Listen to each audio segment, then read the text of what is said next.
5 मार्च 1882 master महाशय का श्री रामकृष्ण देव के साथ तृतीय प्रसंग।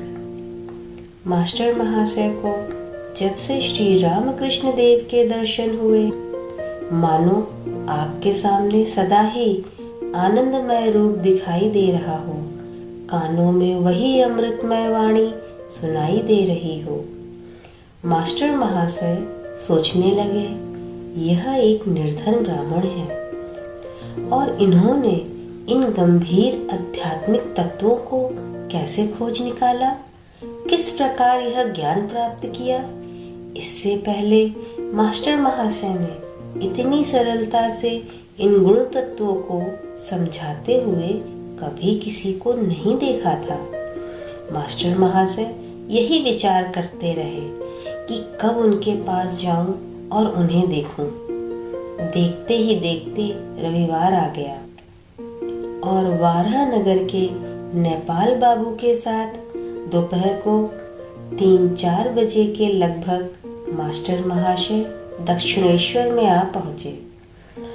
उन्होंने देखा श्री रामकृष्ण देव अपने कमरे के छोटे से तख्त के ऊपर विराजमान है। कमरा भक्तों से ठसाठस भरा हुआ है।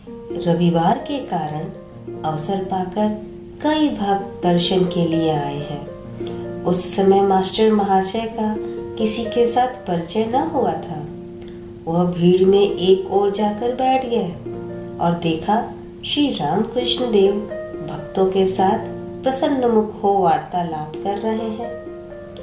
एक 19 वर्षीय युवक की ओर देखकर श्री रामकृष्ण देव बड़े आनंद के साथ वार्तालाप कर रहे हैं। उस लड़के का नाम है नरेंद्र।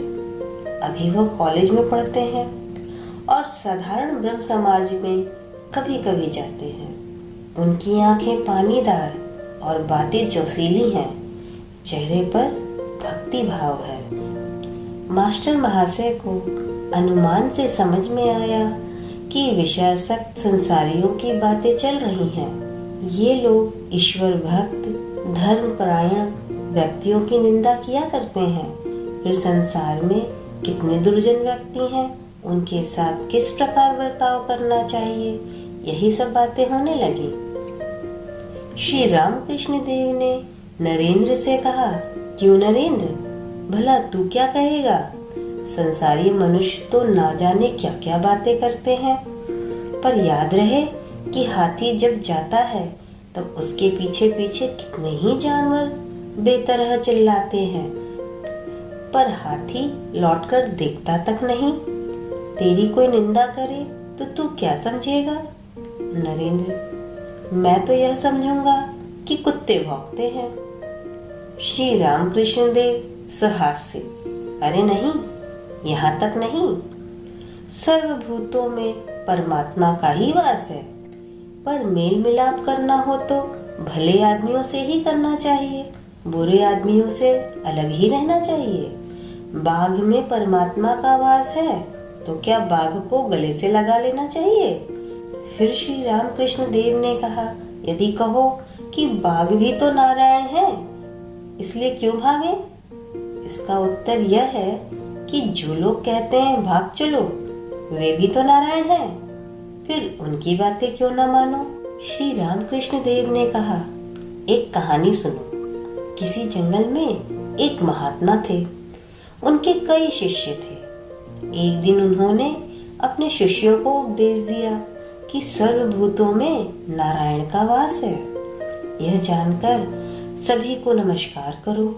एक दिन एक शिष्य हवन के लिए जंगल में लकड़ी लेने गया। उस समय जंगल में शोरगुल मचा हुआ था कि कोई कहीं हो तो भागो, पागल हाथी जा रहा है। सभी भाग गए, पर शिष्य न भागा। उसे तो यह विश्वास था कि हाथी भी नारायण है, इसलिए क्यों भागा जाए। वह खड़ा ही रहा, हाथी को नमस्कार किया और उसकी स्तुति करने लगा और महावत के ऊंची आवाज लगाने पर भी कि भागो भागो, शिष्य ने पैर न हिलाया। पास पहुंचकर हाथी उसे सूंड में लपेटकर एक ओर फेंक दिया और आगे चल दिया। शिष्य घायल होकर बेहोश हो गया। जब यह खबर गुरु के कान में पड़ी तो वह अपने अन्य शिष्यों को साथ लेकर उस घायल शिष्य के पास आ पहुंचे और उसे आश्रम उठा लाए। उसकी दवाई चली, तब वह होश में आया। तब अन्य शिष्यों में से किसी एक शिष्य ने पूछा, हाथी को आते सुनकर तुम वहां से हट क्यों न गए?